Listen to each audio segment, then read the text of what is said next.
The Grandview Hotel ballroom gleams with amber light, chandeliers throwing sparkles across the sea of round tables draped in cream-colored linens.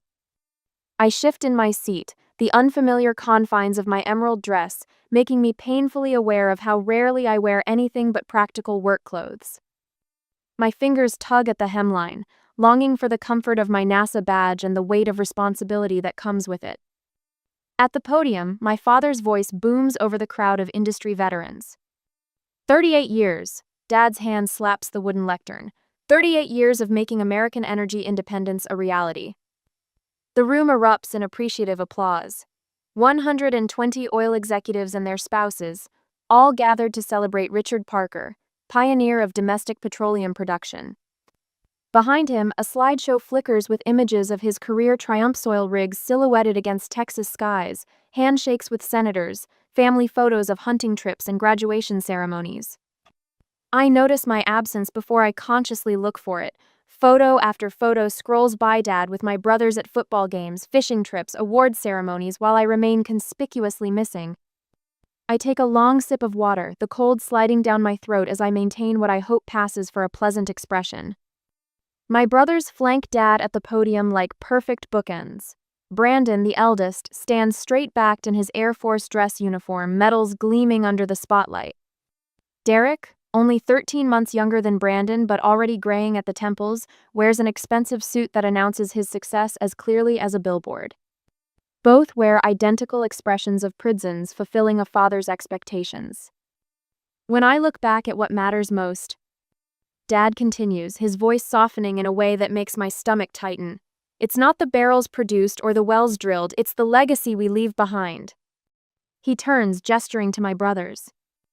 Brandon here? He rests a hand on my oldest brother's shoulder, following my footsteps into leadership as an Air Force officer, making his country proud. The crowd applauds as Brandon nods solemnly. And Derek? Dad continues, his other hand clasping my middle brother's shoulder, carrying on our family's energy legacy as a petroleum engineer, already making waves at Continental. More applause. I take another sip of water, longer this time. And Fiona. His eyes find me in the corner table where I sit alone, family, adjacent rather than family proper. The pause stretches just long enough to become uncomfortable. Well, she has her own passions with those computers, but not everyone fits the path I took. Uncomfortable laughter ripples through the crowd. My fingers tighten around the water glass, knuckles whitening while I keep my face carefully neutral. The woman at the next table glances at me with poorly disguised pity. The memory surfaces without warning me at 13, standing beside a homemade satellite model with silver foil panels that had taken weeks to calibrate properly. Second place ribbon pinned to my chest. Dad's hand heavy but welcome on my shoulder as the school photographer captured the moment. Richard's daughter has quite the talent, my science teacher had told him. NASA has summer programs she should consider. I remember the way Dad's hand had tensed slightly on my shoulder, his smile remaining fixed while his enthusiasm visibly cooled.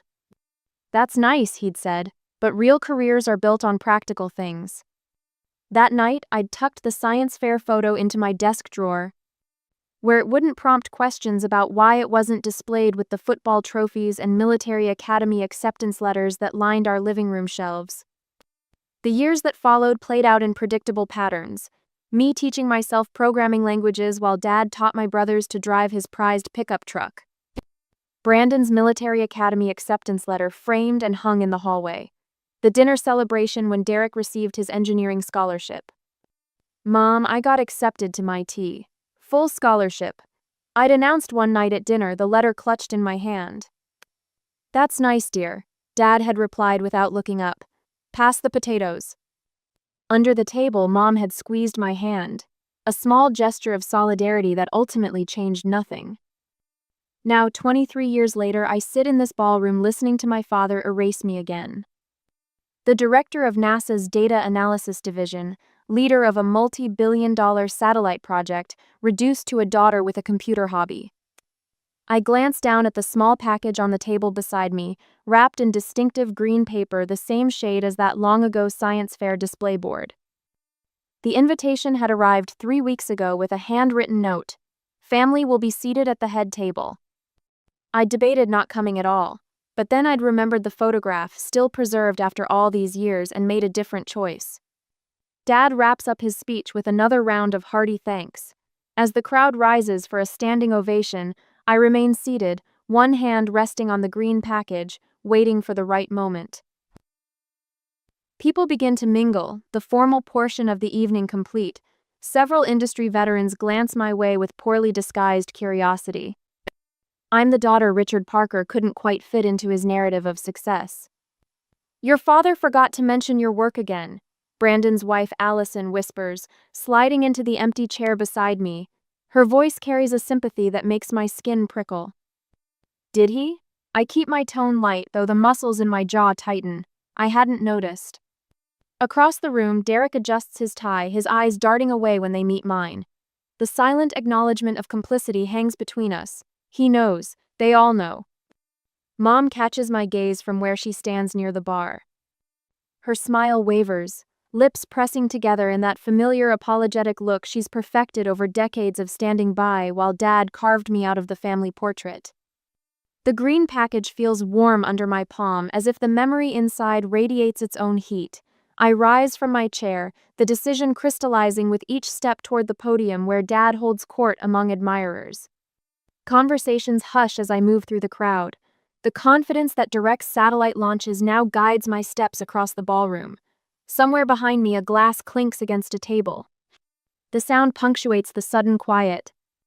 Dad turns, surprise flickering across his face as I approach. His smile falters, recalibrating to the public version he uses when uncertain. "From the daughter you never mentioned," I say, my voice carrying across the space with the same authority I use in mission control. "Enjoy your retirement." I place the small green-wrapped box in his hands. His fingers close around it automatically, confusion giving way to discomfort as recognition dawns. The particular shade of green, the same as my science fair display board from 23 years ago. "What's this?" His laugh sounds hollow. "Open it." The two words carry the weight of decades.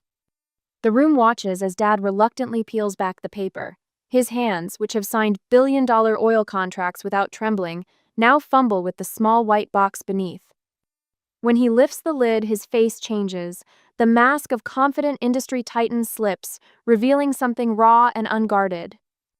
Inside lies the science fair photograph, 13-year-old me beaming beside my satellite model, his hand resting on my shoulder. The note tucked beneath it faces him alone. "This was the last time you looked at me like I mattered. I'm done waiting for it." Mom steps closer, peering into the box. Her hand flies to her mouth when she recognizes the photograph. Brandon and Derek exchange alarmed glances from across the room, the carefully maintained family mythology cracking before witnesses. Dad clears his throat, attempting recovery. "Ah, one of Fiona's little science projects from school." His dismissive chuckle dies when it finds no echo among the onlookers. "That project led to my current position directing NASA's satellite division," I reply, the words clear and measured. No raised voice, no drama, just truth finally spoken aloud. Murmurs ripple through the crowd. A woman in a charcoal suit steps forward, eyes widening with recognition. "You're that Fiona Clark, the one leading the Sentinel program?" Her voice carries genuine respect. Dad's face drains of color as understanding breaks across it like a cold wave. The daughter he's been dismissing as playing with computers is known to his peers, respected in ways he never bothered to discover. The very same, I confirm, feeling something unfamiliar bloom in my chest. Not vindication exactly, but something cleaner, the simple relief of standing in my truth. Several industry professionals drift toward me, their interest palpable. A silver-haired man who once worked alongside Dad mentions reading about my work in Scientific American. Another asks thoughtful questions about satellite deployment that I answer with practiced ease. Mom steps forward, her spine straightening in a way I've rarely witnessed. "We're very proud of Fiona's accomplishments," she announces, her voice steady despite the tremor in her hands. Dad's smile freezes in place, the narrative he's crafted about family success visibly crumbling around him. His eyes dart between the photograph and my face, connecting past to present with painful clarity. My phone vibrates in my clutch. Discreetly, I check the screen to find a message from my NASA team. "Satellite deployment successful. Congratulations, Director Clark." I tuck the phone away, watching Dad struggle to process this new reality, one where his invisible daughter casts a shadow he can no longer ignore. The foundations of his carefully constructed world shift beneath him while mine, built without his notice or approval, stands stronger than ever. The green box sits open on the podium between us, bridging 23 years in a moment that can never be undone. At the present, the streetlights pulse rhythmically through my car windows as I drive home from Dad's retirement party. Each flash illuminates my knuckles, still white against the steering wheel. 3 hours of maintaining that pleasant professional smile has left my facial muscles aching. I park in my reserved spot, Director Clark, printed in white against the black asphalt, and walk the familiar path to my apartment.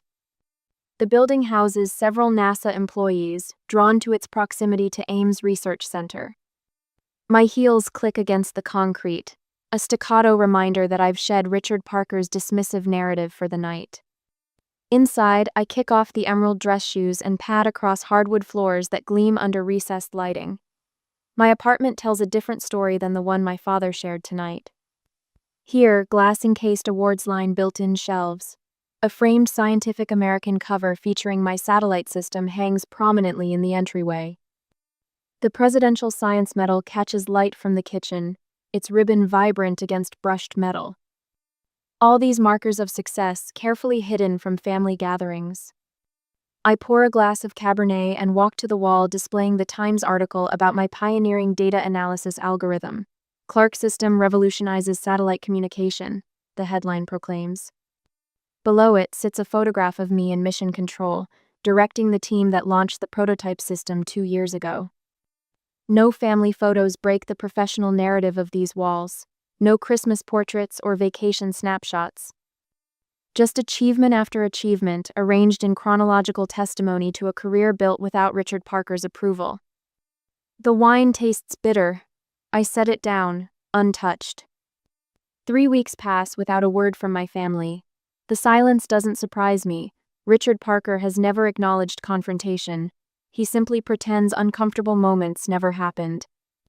For 36 years, I've watched him rewrite family history, erasing conflicts and disappointments like incorrect calculations on a whiteboard. The envelope arrives on Wednesday, plain white, with my father's distinctive block handwriting on the front. I leave it unopened through my morning swim, through back-to-back budget meetings, through lunch with the propulsion team. By evening, it sits accusingly on my kitchen counter while I stir pasta that I won't taste. Just open it, I tell the empty room, my voice sounding foreign after a day of deliberate silence. Inside, I find the science fair photograph. 13-year-old me with awkward bangs and serious eyes, standing beside silver foil panels arranged in precise angles. Dad's hand on my shoulder, his expression showing genuine pride the only time I'd seen it directed at me. A note in his handwriting accompanies the photograph. I do remember that day. I just pretended to forget because it scared me how little you needed me. I'm sorry.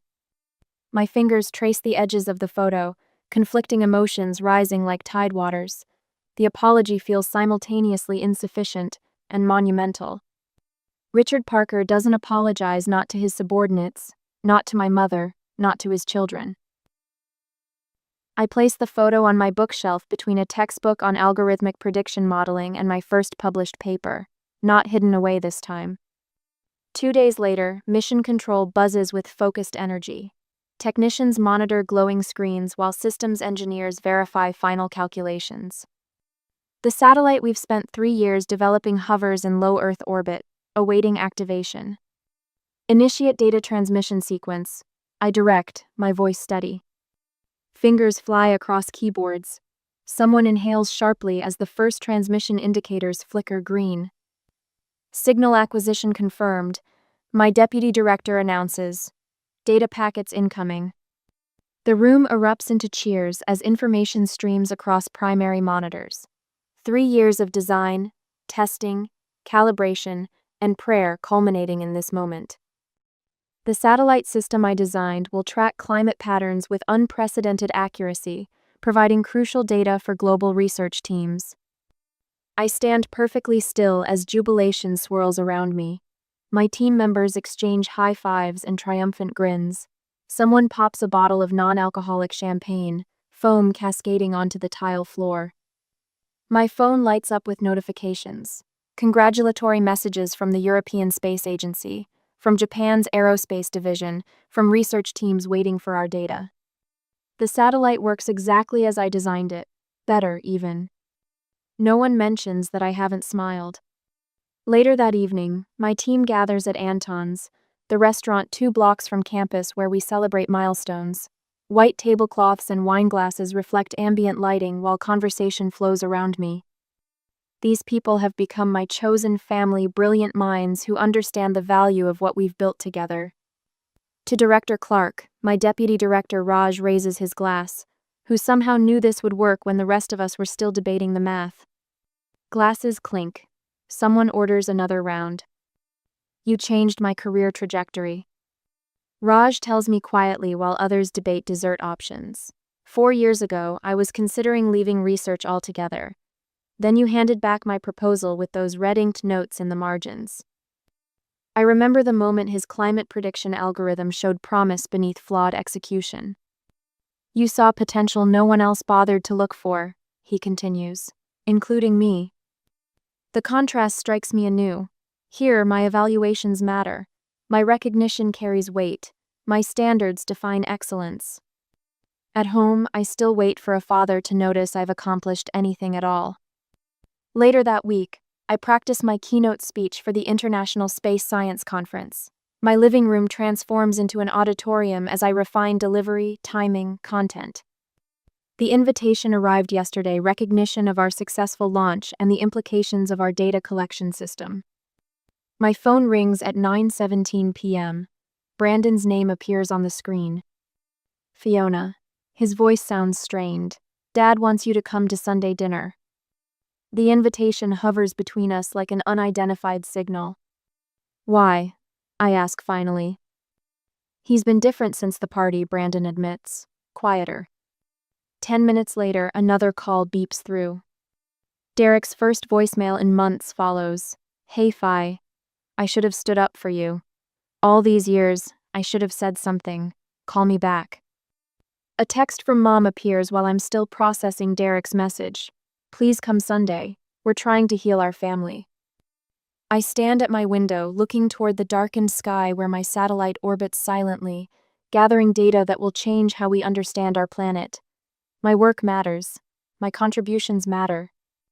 What remains uncertain is whether I need my family to acknowledge this truth that the scientific community already recognizes. Sunday dinner waits, a familiar table with unfamiliar possibilities. I don't need their validation anymore. But perhaps, on my own terms, I'm ready to accept it. On Sunday, the Parker family home rises from the suburban landscape like a museum dedicated to other people's achievements.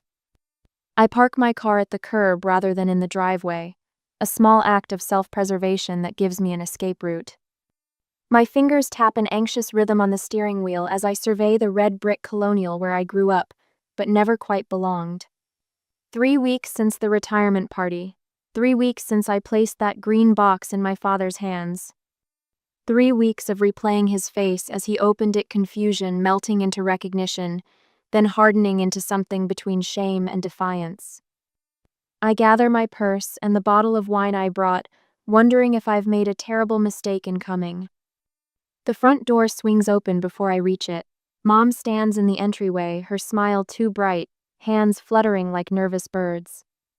Fiona, you're here. She pulls me into a hug that feels like an apology. Come in, everyone's waiting. The foyer wall still displays the Parker family highlights reel: Brandon's Air Force commissioning ceremony, Derek's wedding, family hunting trips to East Texas.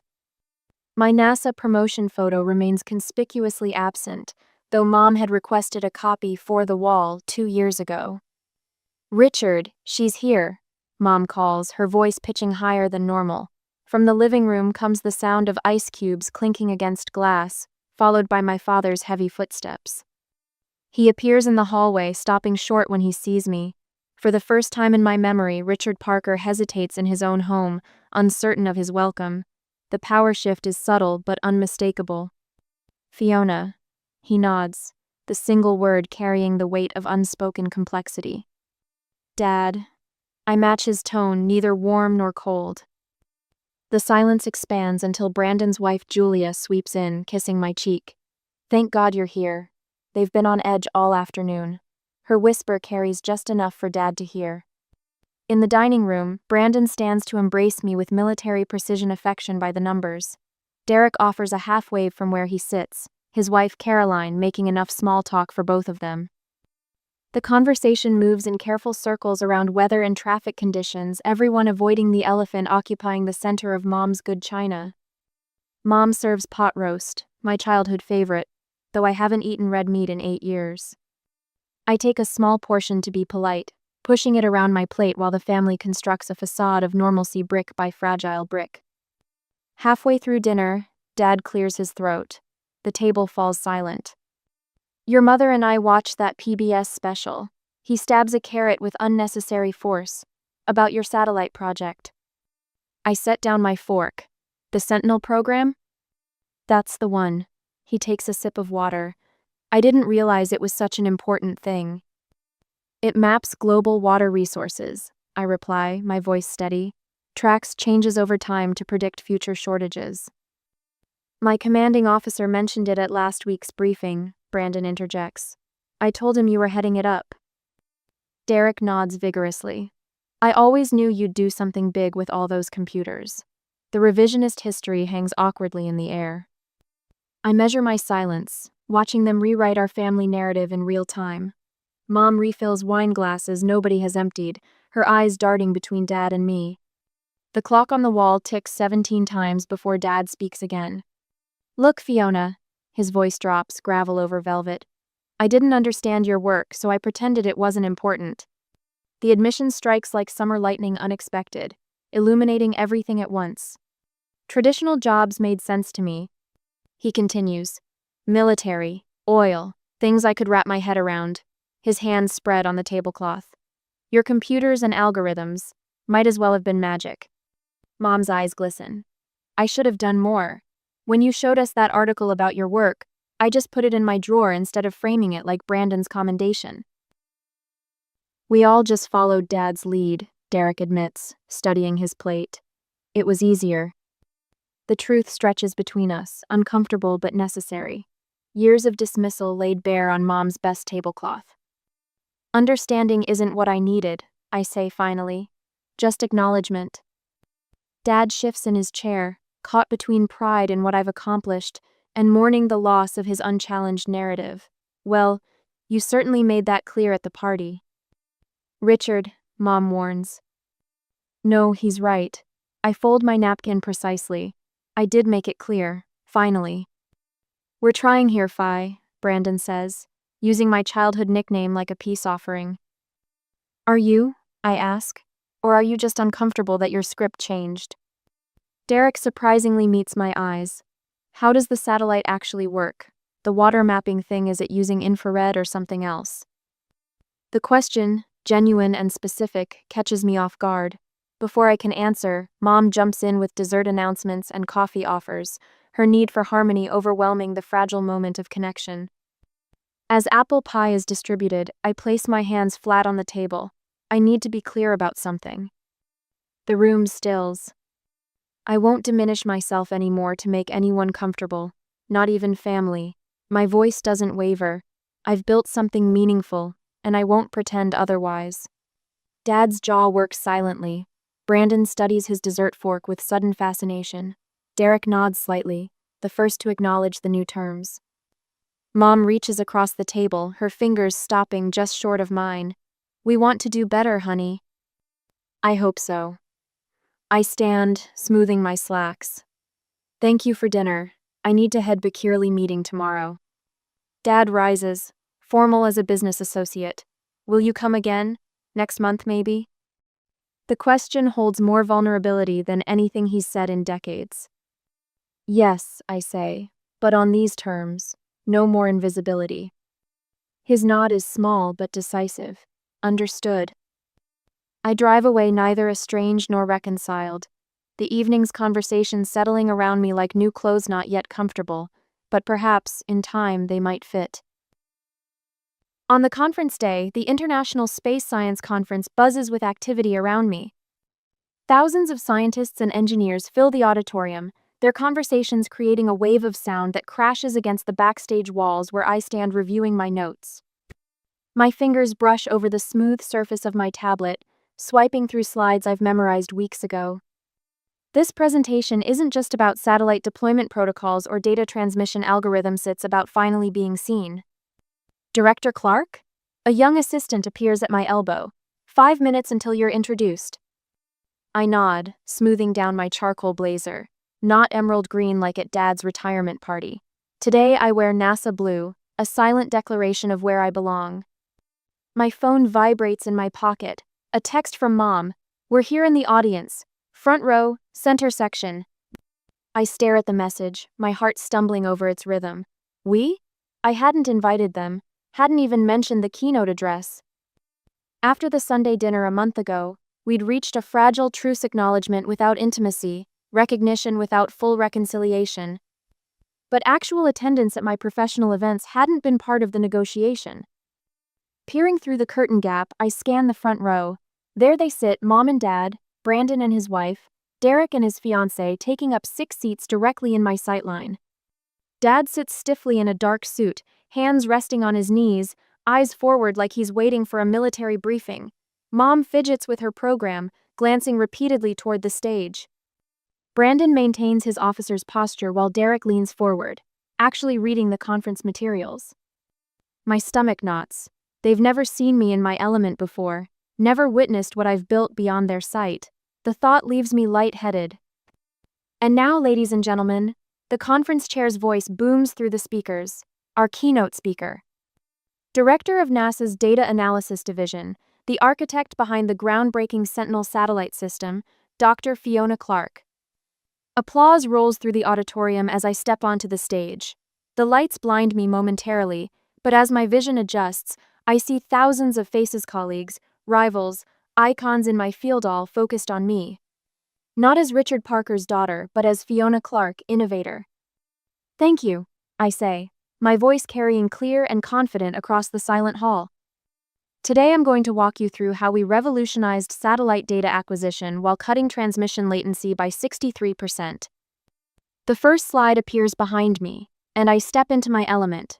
For 40 minutes, I guide the audience through technical complexities with the ease of someone who has lived and breathed this project for years. Questions come from renowned experts, and I field them with precision. Not a single hesitation or qualification in my responses, just pure, confident expertise. Halfway through, I catch Dad's expression, genuine astonishment spread across his features as he watches specialists hang on my every word. Brandon's military mask has slipped, revealing something that might be pride or surprise. Derek takes notes about my work. As I near the conclusion, I deviate slightly from my prepared remarks. Scientific advancement doesn't happen in a vacuum. I say, the screen behind me showing our satellite against the backdrop of stars. It happens despite vacuums, including the vacuum of recognition many of us have experienced. The audience grows still, sensing the shift. Many of us have walked through laboratories, conference halls, and control rooms feeling invisible. Working twice as hard for half the acknowledgement.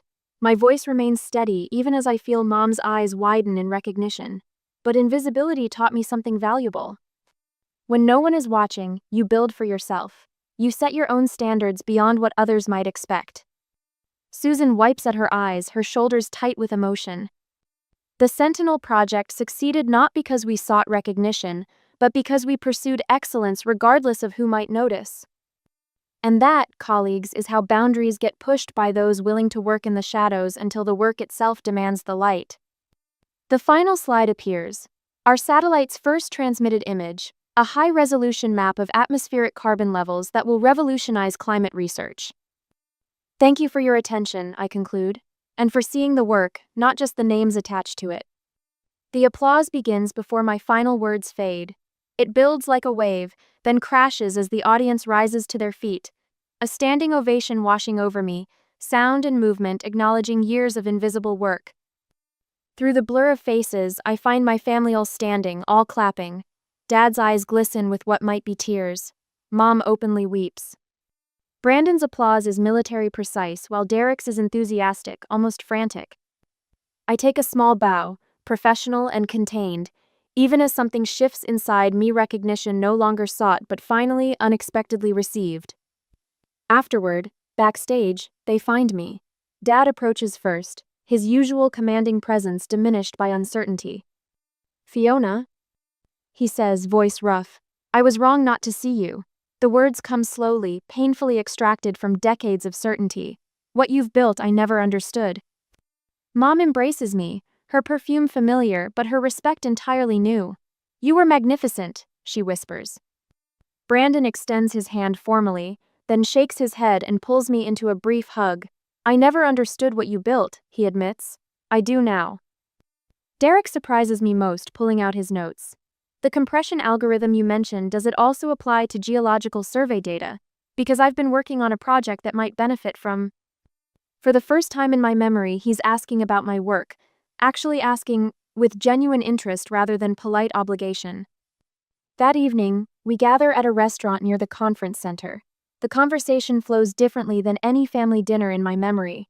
Dad asks specific questions about satellite trajectories. Mom shares how she's been reading popular science articles to understand my field better. The brothers engage with my responses instead of waiting for their turn to speak. I accept their efforts while maintaining the boundaries I've worked so hard to establish. This isn't forgiveness, not yet, but it might be the beginning of something new. Something built on seeing rather than overlooking, on recognition rather than erasure. As we finish dessert, Dad clears his throat.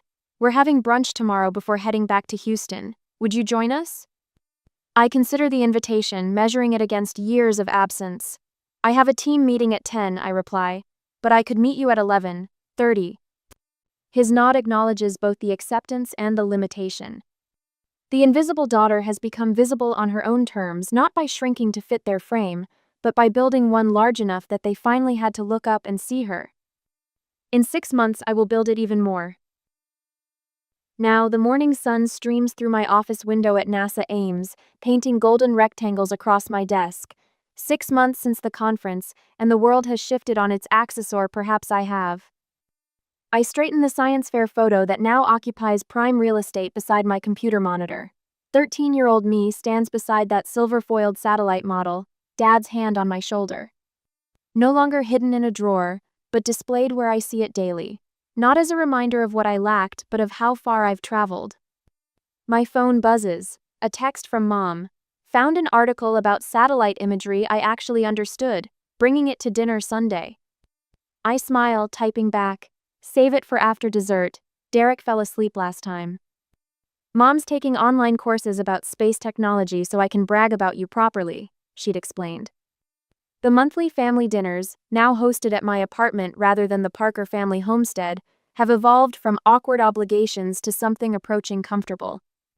My assistant knocks lightly. "Director Clark? Your 9 o'clock is waiting. The International Collaboration Team." I nod, gathering my materials. The promotion came through last month, Director of International Space Initiatives. My satellite system's success had opened doors previously bolted shut. "And your father called," she adds. "Something about a contact at Lockheed Martin who wants to discuss your mentorship program." That's new, Dad sharing industry connections. The mentorship program for girls in STEM started as personal redemption, something to ensure other young scientists wouldn't feel as invisible as I once did. Dad attended the launch event with obvious reluctance, uncomfortable among the teenage girls with their circuit boards and code.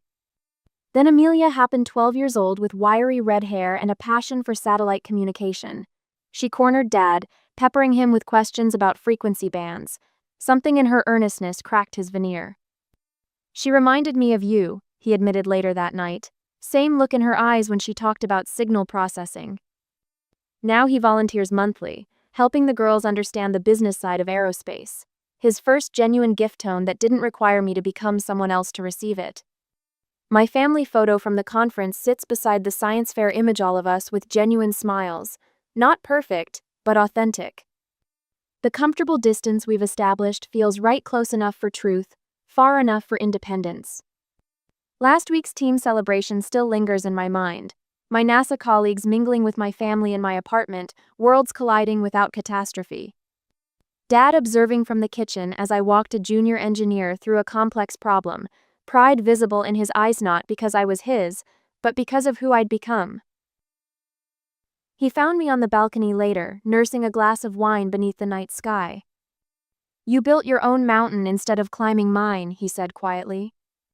I watched a satellite, possibly one of mine, trace its path across the stars, and the view is better than I imagined. The news about the Mars mission selection came yesterday. My system will map the red planet's surface with unprecedented detail. The family dinner celebrating this milestone focused, for once, on my achievement without side conversations about Brandon's promotion or Derek's new project. I heard Dad telling a colleague at the celebration, "My daughter runs the space program that will map Mars." Simple words, simply stated, no qualifiers or dismissals. I smiled, not because I needed his pride anymore, but because it was welcome all the same. Sometimes you don't need to prove your worth to people who refuse to see it. Write your own story even if no one claps. I'm stringing Christmas lights along the roof edge when I hear them through the open garden window below. Mom's voice carries up clearly in the crisp December air. She thinks she's earning her place with those tools, Patricia says with a laugh that chills me more than the Oregon winter. Once the title's clear, she's gone. "Well, she's always been handy," Savannah replies, her tone dripping with the same dismissal. "At least we got a free renovation out of it." My hammer slips from my grip and clatters down the shingles. I freeze, strings of multicolored lights tangled around my fingers like Christmas snakes. 3 years of renovations. $64,700 of my own money invested. Countless weekends sacrificed. All because Dad promised me equity in our family home when I returned to help Mom through her health crisis. "Callie, everything okay up there?" Mom calls, her voice suddenly honey-sweet. I swallow hard, forcing steadiness into my voice. "Fine. Just dropped my hammer." "Well, be careful, dear. We wouldn't want you to fall and hurt yourself." The concern sounds genuine, but now I hear what lurks beneath it, the same tone she'd use if a hired contractor had an accident on her property. My mind races back to 5 years ago. Dad sitting across from me at my apartment, looking uncomfortable in his tweed jacket, too warm for the small space. "Your mother needs you, Callie," he had said, economist's eyes calculating behind his glasses. "Move back home, help with her medical appointments, and you'll get a share of the house. It's only fair." I'd believed him. Packed up my growing construction business and moved back to Eugene. When Mom started suggesting renovations for the family's future, I offered my skills and checkbook freely. Her insistence that I cover vacation costs and medical bills seemed reasonable with the promise of equity waiting. That night, I carefully photograph every renovation receipt, every email exchange with my father. My fingers tremble as I sort them into folders on my laptop, ears tuned to the creak of floorboards in the hallway. The door opens and Mom glides in with a teacup, her silk robe whispering around her ankles. "Still working? You're always at that computer or swinging a hammer. Why not join us in the living room?" Savannah and Garrett are sharing their vacation photos. I close my laptop with a measured click, just making sure everything's documented properly for the family legacy. My voice surprises me with its steadiness. She sets the tea beside me with a smile that doesn't reach her eyes. "Always so organized. Savannah was just saying how proud we are that you've kept up with your little tool hobby all these years." My throat tightens. "It's not a hobby, Mom, it's a business. A successful one." "Of course, dear." She pats my shoulder. "Though not quite like Garrett's law practice. Now that's a real profession. Savannah certainly chose well, didn't she? A proper provider." I think of the check I wrote last month for Mom's cruise. The renovation costs that now total exactly $64,700. The equity I was promised as the only payment for 3 years of work. "I provide just fine," I say quietly. "For yourself, perhaps." Mom straightens a photo of Savannah on my nightstand. "But Savannah is starting a family. That requires stability, a legacy. You understand." For the first time, I notice how her smile never reaches her eyes when she speaks to me, how it never has. I've been so busy looking for approval that I missed the calculation behind every interaction.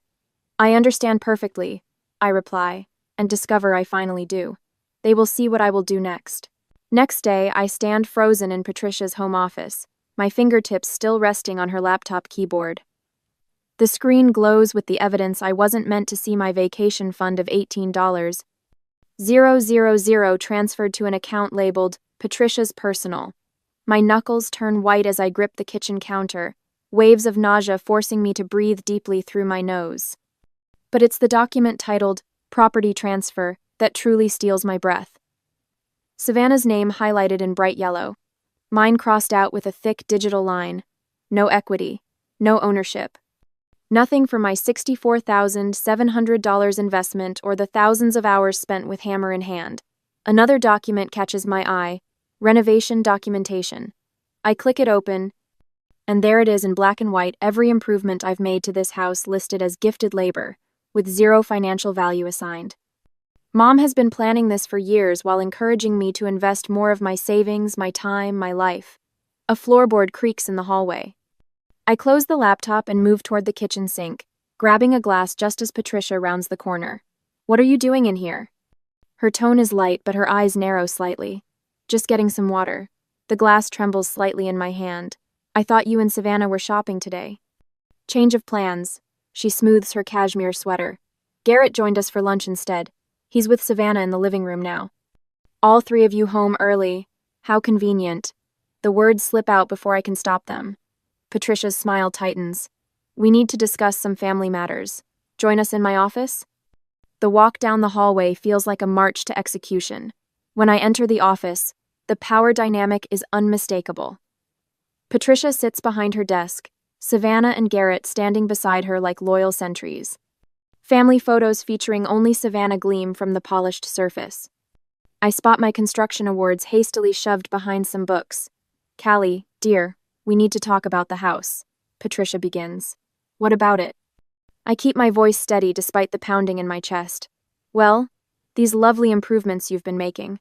Patricia waves her hand dismissively at the custom shelving I installed last month. "While we appreciate your hobby work, this is my house." "Hobby work?" The words feel like acid on my tongue. Garrett steps forward, all tailored suit and practiced smile. "What your mother means is that we've been documenting all renovations as voluntary family contributions." He slides a folder toward me. "Legally speaking, there's no financial obligation to you."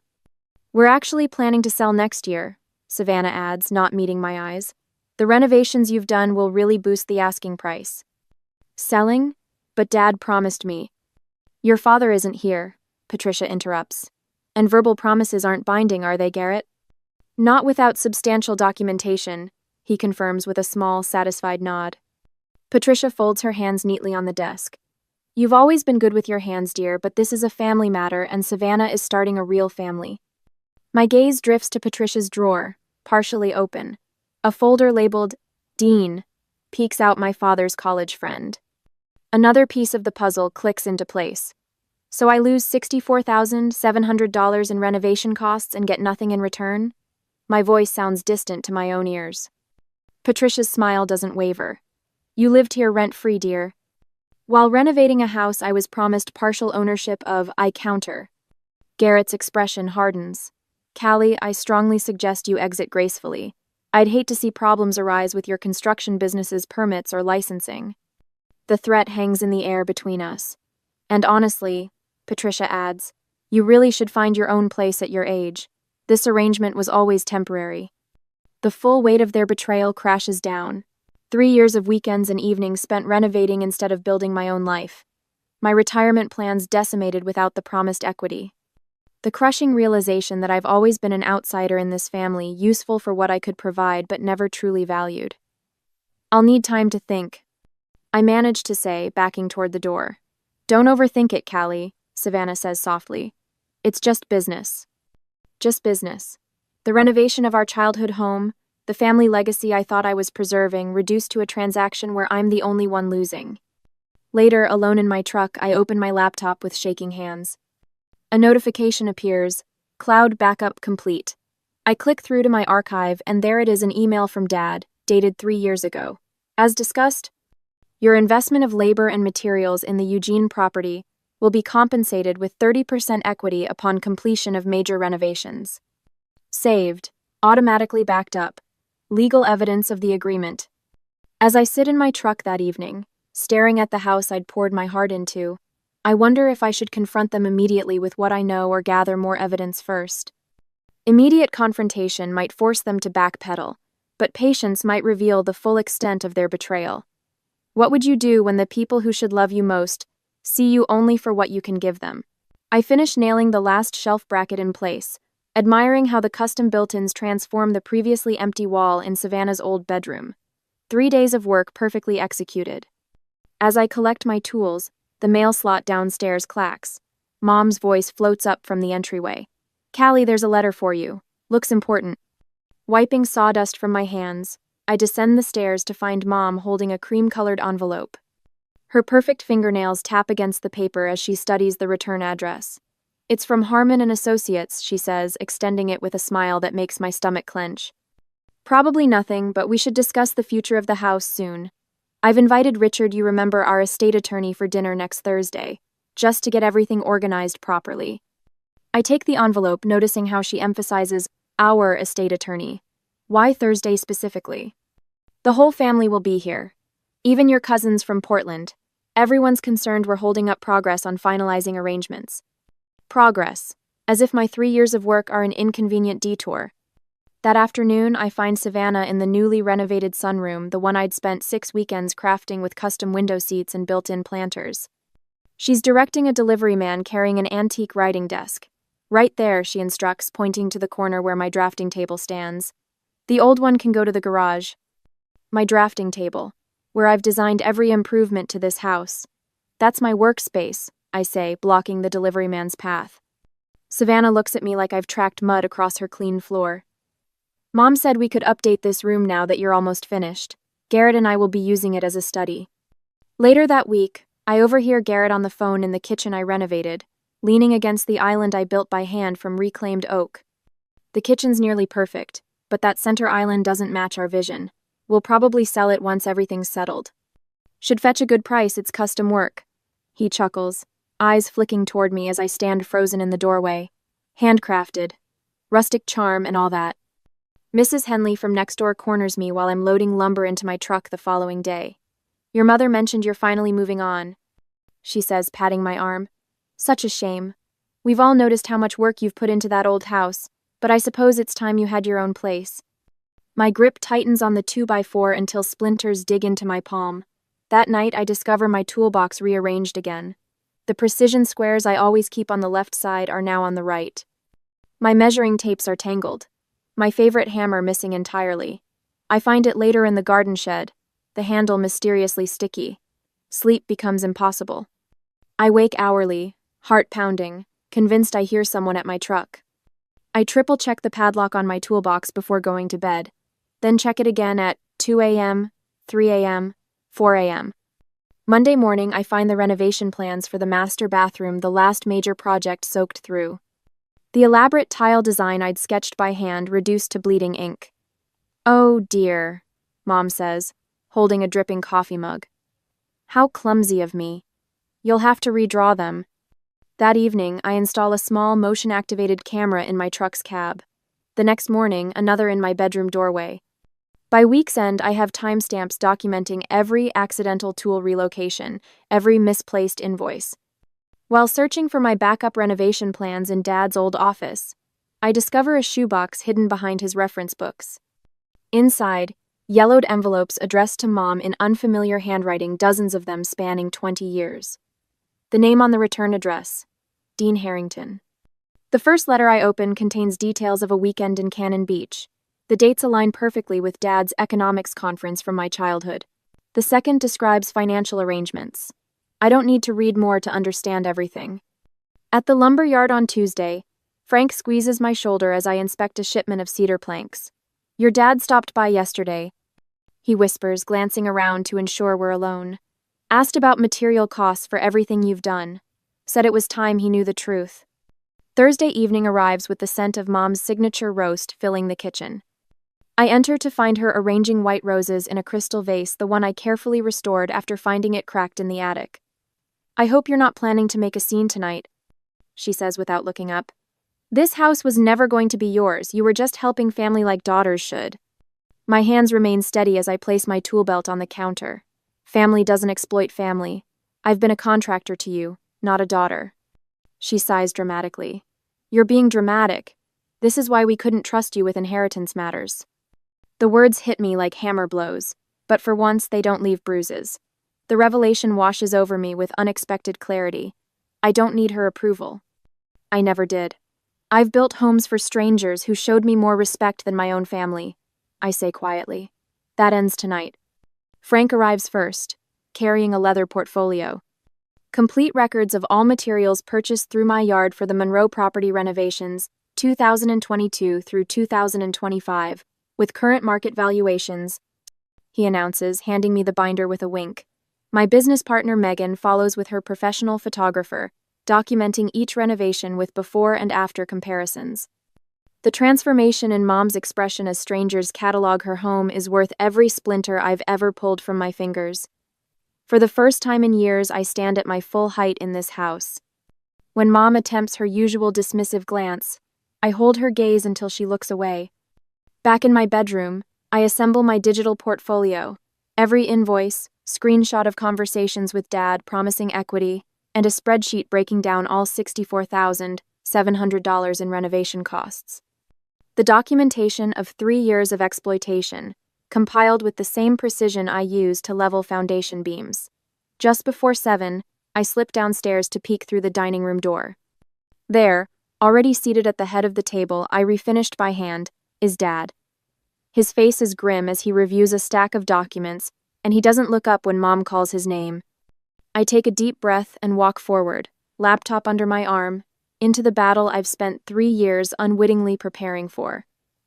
With my dad's support, they will see how I am. I arrange my documentation in precise order, each paper and photo a bullet in the chamber. Dad sits at the head of the dining table, the one I refinished by hand last winter, his face a roadmap of disappointment. Mom and Savannah enter together, their matching, confident smiles faltering when they spot him. Charles, Mom says, her voice honey, sweet but trembling at the edges. We weren't expecting you until 7. I imagine there are quite a few things you weren't expecting, Patricia. Dad adjusts his glasses, a gesture I've seen thousands of times before important lectures. The estate attorney, Mr. Pemberton, glances between them, sensing the tension. Garrett follows behind Savannah, his lawyer's briefcase clutched like a shield. I clear my throat and open my laptop. Since we're all here to discuss the family property, I've prepared a comprehensive overview of my contributions. I connect my computer to the television installed during my 2nd year of renovations. The screen flickers to life with a spreadsheet detailing every renovation, date, cost, and corresponding increase in property value. As you can see, I've invested exactly $64,700 of my personal funds. My voice emerges steady, professional, the same tone I use presenting bids to clients. Additionally, these improvements have increased the property value by 43% according to 3 independent appraisals. I click through photographs before and after shots of each space I transformed. The kitchen with its custom island, the master bathroom with the marble shower surround, I installed piece by piece over 6 weekends. The wraparound porch that previously sagged but now stands as the envy of the neighborhood. With each image, Mr. Pemberton removes his glasses, rubbing the bridge of his nose. Garrett shifts in his chair, whispering urgently to Savannah, whose smirk has vanished. Most importantly, I say, clicking to the final slide, I have Dad's email promising me equity in exchange for returning home and providing these renovations. Mom stands abruptly. This is ridiculous. Callie has always had emotional problems. She misunderstood family conversations and... Patricia. Dad's voice cuts through the room like a table saw. I've been conducting my own investigation into the family finances. Mom's face drains of color. Charles, you never cared about the house before. Why start now?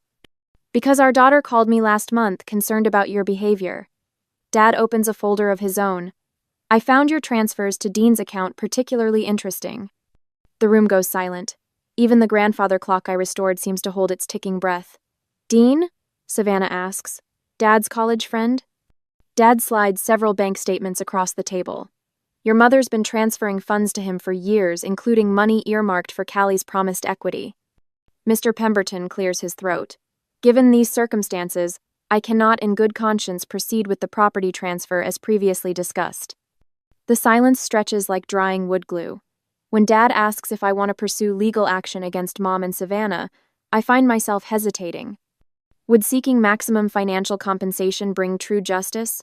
Or would walking away, completely leaving them to face each other, be the more powerful statement? Before I can answer, Dad turns to Mr. Pemberton. I want to formally acknowledge Callie's investment in this property. Her contributions represent significant financial and time commitments that must be protected. Frank, who arrived quietly during the presentation, steps forward. As Callie's primary materials supplier, I can confirm the quality and market value of these improvements. They're professional-grade work, better than most contractors in the state. My business partner Julia pulls out her tablet. I've prepared before and after comparisons with current market valuations. Each renovation Callie completed would have cost nearly twice as much if contracted commercially. Mr. Pemberton nods, scribbling notes. I recommend immediate revision of the property documents to protect Miss Monroe's interests. This situation has serious legal implications. Dad squares his shoulders. I intend to ensure Callie receives fair compensation regardless of Patricia's wishes. The property transfer to Savannah alone will not proceed. Across the table, Savannah's confident posture crumbles as Garrett turns to her. Did you know about this? He hisses, loud enough for everyone to hear. Mom stands, grabbing her purse. I think we should continue this another time when everyone's calmer. Patricia, Dad says quietly. For once in your life, please stay and face the consequences of your actions. I notice Mr. Pemberton now addresses his questions directly to me rather than Mom. The power in the room has shifted, like a house settling on its foundation. Dad glances toward the study door, the one room I hadn't renovated. Patricia, I think we need to have a private conversation. As they disappear into the study, I realize I'm standing taller than I have in years. 3 days later, Patricia and Savannah corner me in the kitchen as I pour my morning coffee. Mom's silk blouse rustles as she leans against the counter I installed last spring. Savannah hovers beside her, both of them blocking my exit with practiced casualness. We've been talking. Mom begins, her hands trembling slightly against the marble. And we think there's a reasonable compromise here.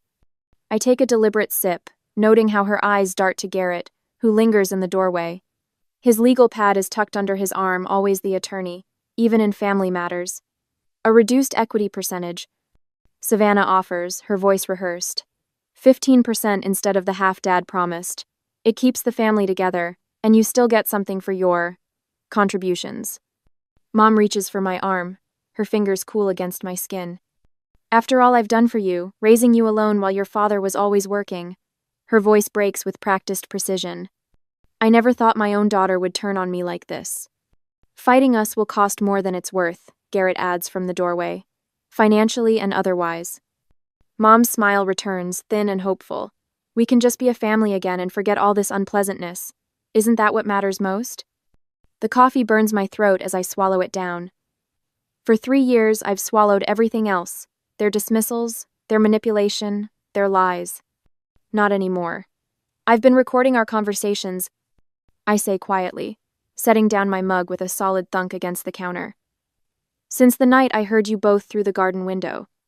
Mom's face drains of color. Savannah's mouth opens, then closes. I pull out my phone, tap the screen twice, and their voices fill the kitchen. Once she's gone, we can finally renovate properly. Get a real contractor who knows what they're doing. I tap again. Charles never has to know how much she actually put into the house. The documentation shows it all as gifts. You can't, Savannah starts. I can, and I did. I pocket my phone. And that's not all. Remember Adam's historic properties? They hired me last month after seeing your kitchen. The one you told your friends was designed by a professional from Portland. Garrett steps forward. Callie, let's be reasonable. I've secured 3 major contracts in the last month alone. My company's booked solid for the next year. I look directly at Mom. And I bought property on Willamette Street last week. My own place. With my own money. Their expressions shift from confidence to confusion. I don't need this house, I continue, feeling lighter with each word. I just needed you to face what you've done. The back door opens. Dad walks in holding a manila envelope, his professor's posture unusually straight. I've signed the papers, Callie. My portion of the property rights are legally transferred to you, effective immediately. Mom's gasp echoes through the kitchen. Charles, you can't. It's done, Patricia. His voice is quiet but final. I lead them all to the living room, the showcase of my renovation work. Family photos I'd carefully preserved and displayed line the walls. The custom built-ins I constructed frame the fireplace. The hardwood floors I'd spent weekends refinishing gleam in the afternoon light. Without a word, I begin removing only what I personally built or restored. The side table with hand-carved details. The reading lamp with a base made from reclaimed wood from our old barn. The floating shelves that took 3 weekends to perfect. By the time I reach the fireplace, half the room's furnishings are gone. What are you doing? Mom's voice pitches higher as I kneel before the mantelpiece, the one I'd carved for her birthday last year, with roses matching her garden. I unscrew the first brass fitting, taking what's mine. You can't take that, it's part of the house now, Patricia protests, stepping forward. I remove the custom mantle, revealing the old cracked one beneath. I'm not taking anything that isn't mine. I'm just no longer giving it away. Dad clears his throat. Patricia, I'll be initiating divorce proceedings this week. I've already updated my will. Mom sinks onto the couch, her perfect posture finally broken. I turn to Savannah, whose eyes have gone wide and wet. The house is yours now, I tell her, hefting the mantle under my arm. Let's see what you build. Outside, Frank waits by his truck to help load my belongings. As we work, I overhear whispers from the neighbors about Patricia moving in with Dean, while Dad has already looked at an apartment downtown. My phone buzzes that evening, Savannah's name on the screen. I silence it, continuing to arrange my tools in their new space. There will be time for that conversation, but not today. A week later, the estate attorney's office calls about financial settlement negotiations. I listen to their terms, make my counteroffer, and hang up feeling strangely peaceful. When the knock comes at my new front door, I'm not surprised to see Dad's familiar silhouette through the glass.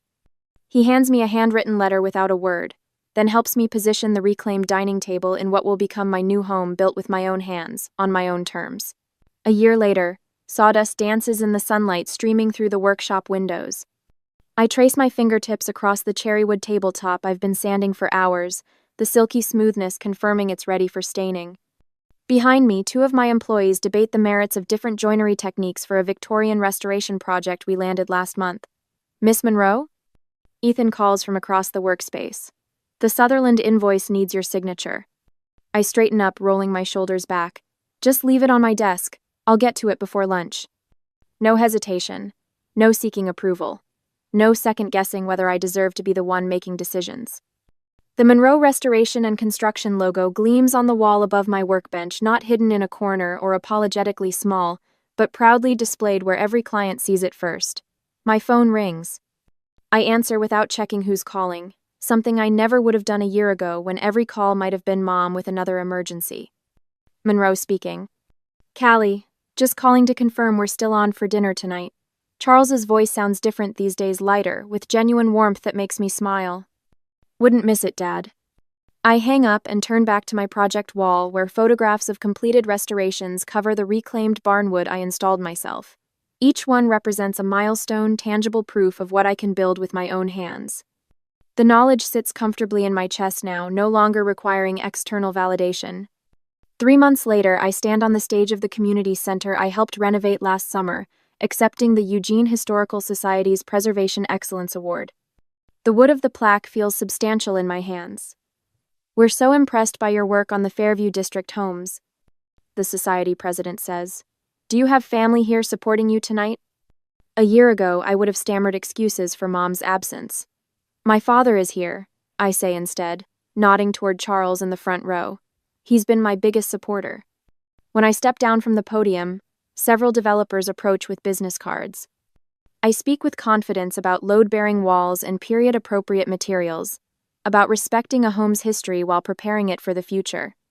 My father's watch, the one he promised I'd receive when you truly come into your own, feels right on my wrist, like it belongs there. Later that week, I host a small gathering at my new home, a craftsman bungalow I purchased with my business profits. Frank, Charles, and my business partners raise glasses in the dining room I restored myself. To building things that last, Charles says, relationships included. Frank clears his throat and hands me a small wooden box. This belonged to my father, he says. 30 years I've had it. waiting for someone who'd appreciate it properly. Inside rests a hand-carved marking gauge from the 1942nd, the brass inlay still gleaming. The following morning, I spread blueprints across my workshop table. The community project proposal outlines a program to renovate homes for single parents, providing stable housing while teaching basic maintenance skills. My phone pings with an email confirming I'll be teaching a masterclass on historical restoration next month. Need financial planning help with the expansion? Charles asks, reviewing the business projections I've drafted. I'm volunteering my services. I smile, thinking of David, the architectural photographer I've been seeing, who proudly shows my restoration photos to friends at dinner parties. I lift a framed photograph, just Dad and me standing beside the first house I ever helped restore, and hang it on my workshop wall. As I step back to admire it, a question forms in my mind. As I hung that photo in my own space, built with my own hands, I wondered if some family ties are worth preserving while others need to be renovated completely. What would you do? Try to rebuild what was broken with Savannah and my mother, or focus on strengthening the foundations that proved true when tested?